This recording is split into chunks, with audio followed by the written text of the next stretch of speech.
Can you imagine the greatest athlete on the planet walking away at the peak of his career?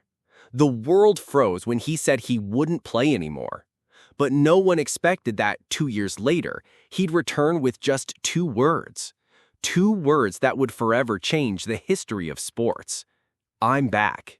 This is the story of the most epic comeback in NBA history. This is the story of Michael Jordan. In 1993, Michael Jordan wasn't just the biggest name in basketball. He was a cultural icon, a global symbol, an unstoppable champion with 3 consecutive NBA titles. And suddenly, he retired. The world couldn't understand. It was like the sun refused to rise. The greatest player the game had ever seen had vanished from the court.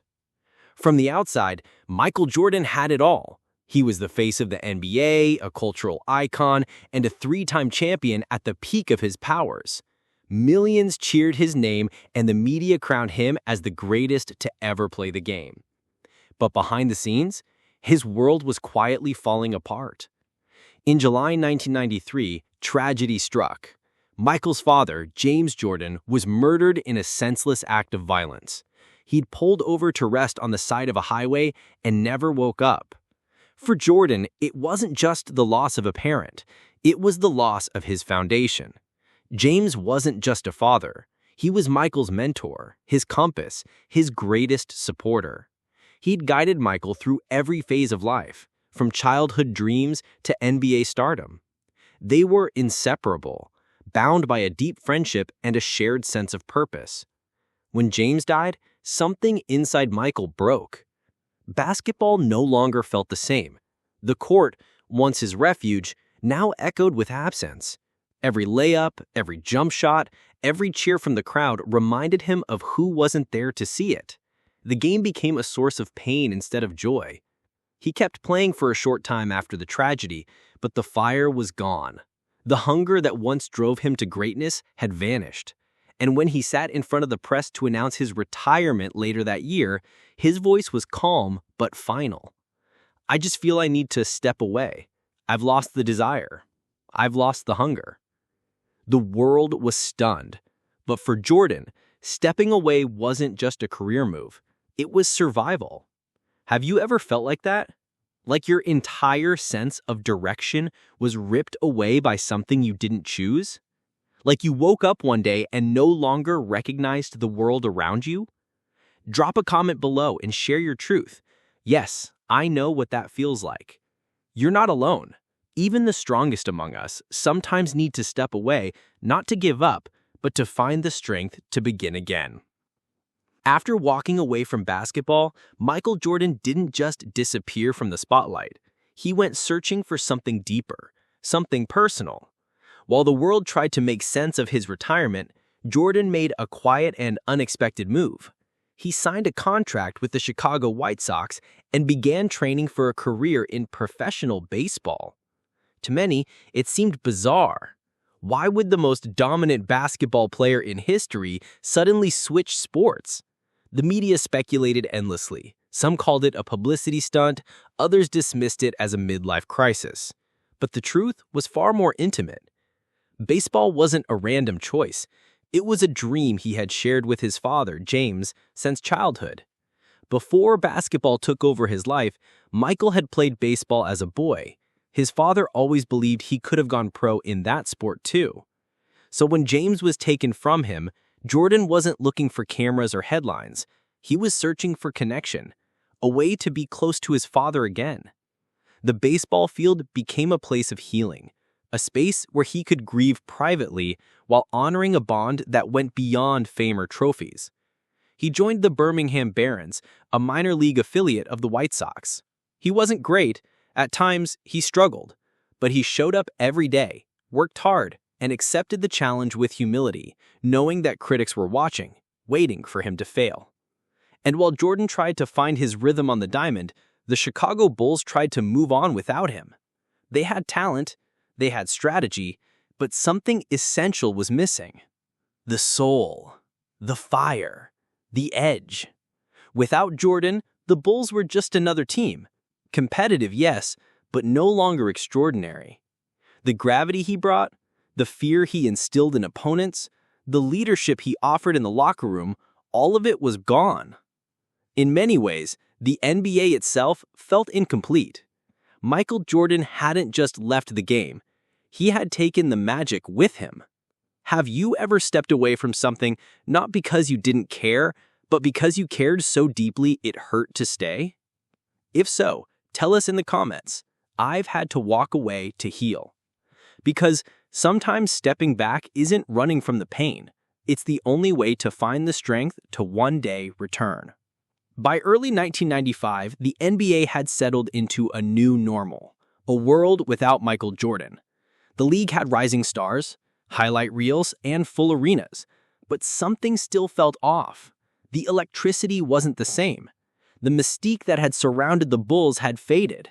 Even though Scottie Pippen was carrying the team with admirable effort, fans and players alike knew there was still a void no one could fill.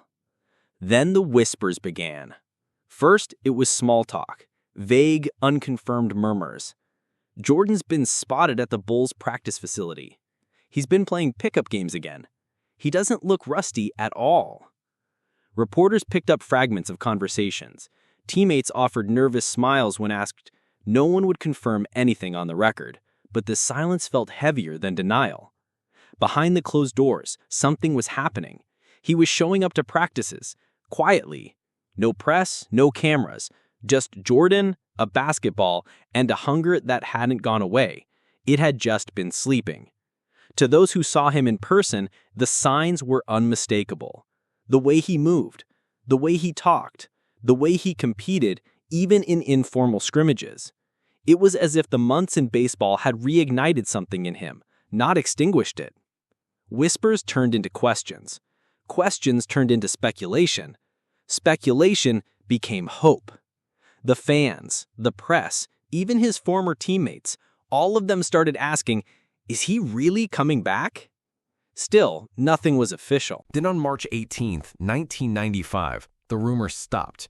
In an era before social media and viral leaks, it wasn't a tweet or a press conference that broke the news. It was something almost absurdly simple. Michael Jordan's agent sent a fax to media outlets around the world. One page, one sentence, 2 words. I'm back. No explanation, no ceremony. Just a statement, as cold, direct, and iconic as the man himself. It didn't need more. The world already knew what those words meant.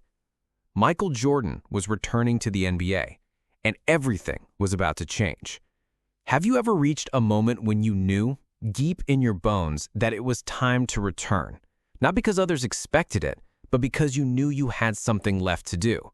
Tell us in the comments, I knew it was time to come back. Because sometimes the moment chooses you, and when it does, all you need is the courage to say it out loud. I'm back. March 18th, 1995. A quiet Saturday afternoon until a single fax ignited the entire sports world. There was no build-up, no press tour, no live announcement. Just a short, typed press release from Michael Jordan's agent. It wasn't dramatic, it wasn't flowery, it wasn't even long. It was just 2 words. I'm back. 2 syllables, 12 characters. And yet the moment those words hit the wires, every sports newsroom in America stopped in its tracks. It was all anyone needed to know. No one else could have pulled it off that way. No logos, no slogans, no interviews. Just raw confidence and the weight of greatness returning to its rightful place. The news traveled at the speed of light. ESPN broke it, CNN confirmed it. Talk radio exploded. Headlines around the globe echoed the message. Michael Jordan was returning to basketball, and the world, even those who never watched a game, felt the ground shift. The next day, March 19th, Jordan stepped onto the court wearing number 45. It wasn't just a number change. It was a signal that this wasn't a continuation. It was a new chapter, a new Jordan, one forged in pain, redemption, and quiet determination. He didn't need to prove anything to anyone, but he had something left to say, and he chose to say it with action and with history.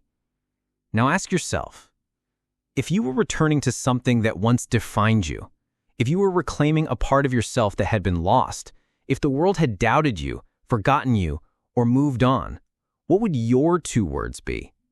Type your personal comeback phrase in the comments below. Just 2 words. It could be I'm ready, or watch me, or maybe like Jordan, I'm back. Because sometimes it's not the volume of your voice that moves the world, it's the clarity of your purpose. When Michael Jordan returned to the NBA in March of 1995, the first surprise wasn't his performance, nor his physical form. It was his jersey. He wasn't wearing number 23. Instead, stitched across his chest and back was number 45, the same number he wore during his short time in minor league baseball. But it wasn't just about baseball. It was about reinvention. In interviews, Jordan explained that 23 belonged to the version of himself that had last played in the NBA, the version before the grief, before the loss, before the quiet transformation. To him, 45 represented a clean slate, a new identity built from everything he had been through. It was still Jordan, but it wasn't quite the same Jordan. When he stepped back onto the hardwood, fans erupted with joy, but something was different. His footwork wasn't as sharp, his timing just slightly off. His shots, once automatic, now seemed to fall short or bounce wide. He was playing well, but not impossibly well. The superhuman invincibility that once defined him wasn't fully there. For the first time in a long time, Michael Jordan looked mortal. And as the regular season wrapped and the playoffs began, the world braced for magic. The Bulls were back in the mix with Jordan as their leader once again. Expectations were high sky, but then came the Orlando Magic, a young, hungry team led by Shaquille O'Neal and Penny Hardaway. The Magic were fast, explosive, and fearless. In the Eastern Conference semifinals, they didn't just challenge Jordan, they exposed his rust. He lost the ball at critical moments. He missed shots in the clutch. He made decisions that, in previous years, he never would have made. And when the final buzzer sounded on Game 6, the Chicago Bulls were out. Eliminated. Jordan had failed. For the fans, it was shocking. The legend had returned, and he had fallen short. Commentators wondered if the game had finally passed him by, if baseball had permanently derailed his greatness, if perhaps, just perhaps, the myth of Michael Jordan had been bigger than the man himself. But Jordan wasn't shocked. He knew. He knew he wasn't ready. Not yet. He had stepped back into the arena with unfinished tools and an unfinished mindset. And that loss lit something inside him that would change everything. Have you ever come back to something thinking you were ready, only to realize you weren't? Not because you lacked talent, but because you needed time to rebuild who you were. Tell us in the comments. I've been there. Because sometimes, even the greatest need to fall before they rise higher than ever. The defeat to the Orlando Magic lingered.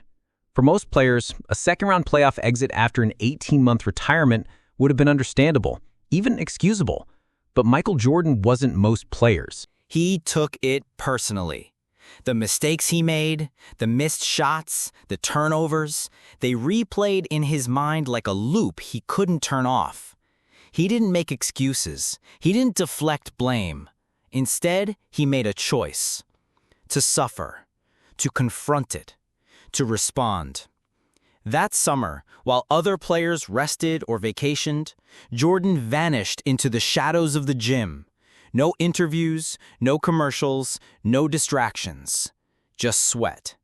Just silence. Just obsession.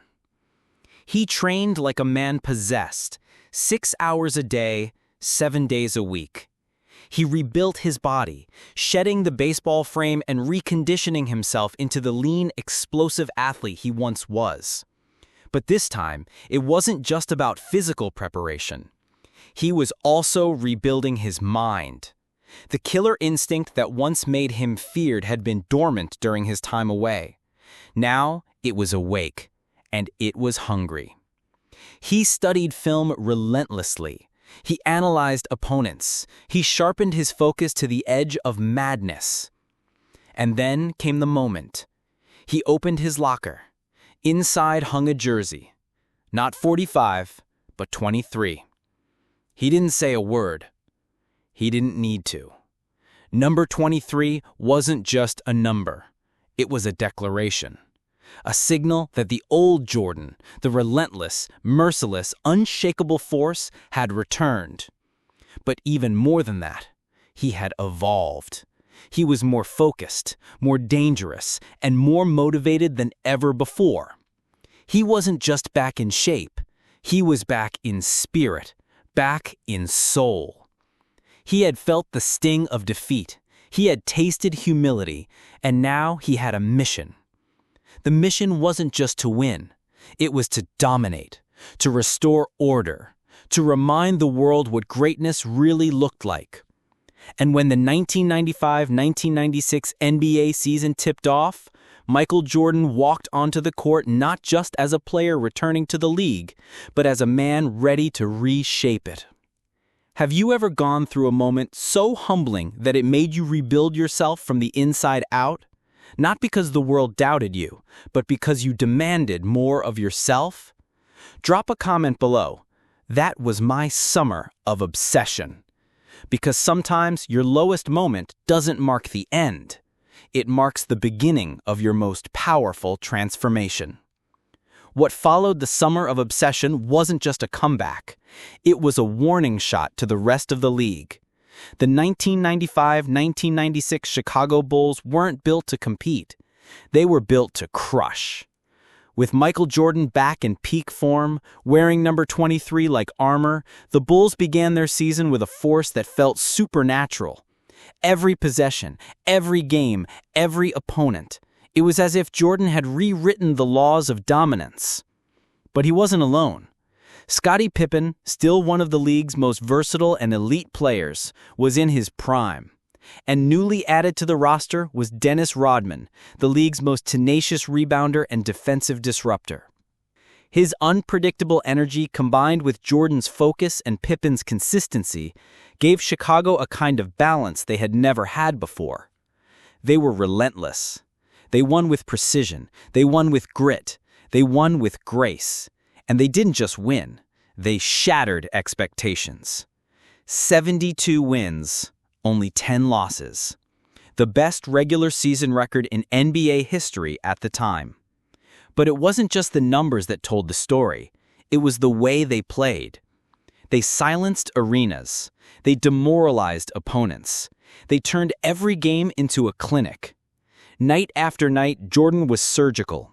Whether it was a fadeaway jumper over a double team or a fast break finished with a thunderous dunk, he reminded the world that his greatness had never left. It had only been recalibrated. Rodman cleaned the glass. Pippen set the pace. And Jordan closed the door. There was no question. The Bulls weren't chasing respect. They were reclaiming a throne. And they were just getting started. Because for Jordan, it wasn't enough to win games. He wanted to send a message to the critics, to the doubters, to those who thought the dynasty had died with his retirement. It hadn't. It had only been waiting. Have you ever seen someone bounce back so completely that they didn't just return, they came back better than before? Think about that. Maybe that someone is you. If stories of redemption fire you up, hit that like button and share this with someone who needs to be reminded. It's always possible to come back stronger. The 1995-1996 Bulls had dominated the regular season, swept through the playoffs with clinical efficiency, and arrived at the NBA Finals like a storm front. Massive, dark, inevitable. Their final challenge, the Seattle Supersonics. Led by Gary Payton, the Glove, a defensive bulldog with relentless energy, and Shawn Kemp, one of the most explosive forwards the league had ever seen, the Sonics were no fluke. They had won 64 games that season, the second-best record in the league. They were fast, physical, and fearless, and they had no intention of being anyone's footnote. This wasn't going to be easy. From Game 1, it was clear. This series wouldn't be won with elegance. It would be won with blood, sweat, and will. The Sonics pressured every pass, contested every shot, and made every possession a war. But Michael Jordan thrived in war. He played with his usual mixture of calculation and chaos, shifting from cold, deliberate execution to bursts of uncontainable fury. He didn't just score, he broke rhythms, demoralized defenders, dictated tempo. Seattle fought back. In Game 4 and Game 5, they clawed their way to wins, fueled by Peyton's relentless defense and the roaring energy of the Key Arena crowd. But Jordan wasn't shaken. He had seen too much, lost too much, come too far. He knew how this story ended. In Game 6, with the championship on the line, Jordan turned inward, not just to his skills, but to the pain, discipline, and hunger that had brought him back. He delivered. The Bulls closed out the series. The championship was theirs. Jordan's fourth ring, the first since his return. But for Jordan, this wasn't just another title. It meant something deeper, something personal. Because this time, it wasn't about the record. It wasn't about proving the doubters wrong. It wasn't even about the dynasty. It was about something, someone he carried with him in silence. After the final buzzer sounded and the crowd erupted in cheers, Michael Jordan retreated quietly to the sanctuary of the locker room. The noise from the arena outside faded into a distant hum, replaced by a heavy, almost reverent silence. Jordan knelt down on the cold, hard floor, clutching the game ball tightly against his chest. Tears streamed down his face, not tears of joy from the victory itself, but tears of deep, complex emotion. It was Father's Day, a day that carried more meaning than any trophy or championship could hold. This was the first title he had won without his father, James Jordan, who had been tragically taken from him years before.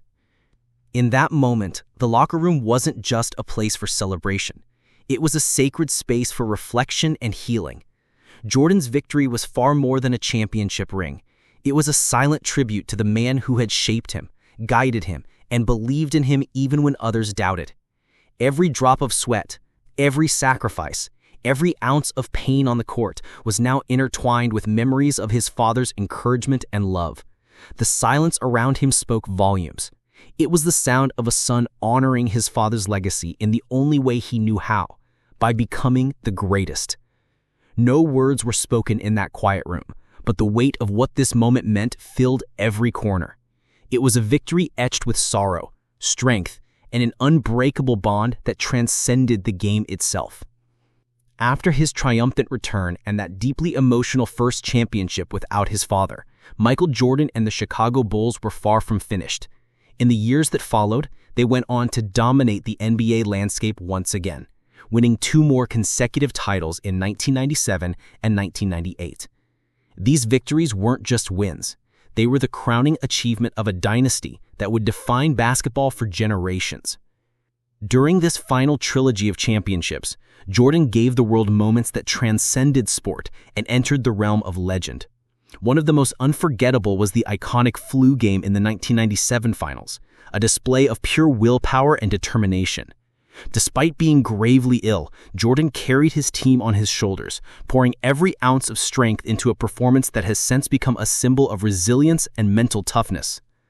Then, in the 1998 finals against the Utah Jazz, Jordan etched perhaps his most famous moment in basketball history. With the clock winding down and the pressure unbearable, he dribbled past defender Byron Russell and released a jump shot that would forever be immortalized as the shot. It was the perfect blend of precision, timing, and an unshakable calm. It was that cold-blooded poise that set Jordan apart from everyone else. But these moments weren't just highlights on a scoreboard. They were chapters in a story of a man who wasn't merely playing the game. He was transcending it. Each point scored, each clutch play, each seemingly impossible feat was Jordan's way of carving his name deeper into the fabric of history. He was not just a basketball player. He was an icon who became immortal, a living legend whose impact would inspire countless others long after the final buzzer sounded. Jordan didn't return just to play. He returned to conquer, to remind the world that impossible is just an invitation, that greatness never fades, it only waits. "I'm back" weren't just words. They were a statement, a declaration of excellence. And perhaps the greatest lesson of all, sometimes life asks us to pause just so we can return even stronger. What part of this comeback hit you the hardest? Drop it in the comments. And if you believe this was the greatest return in sports history, share this video with the hashtag #I'mBack.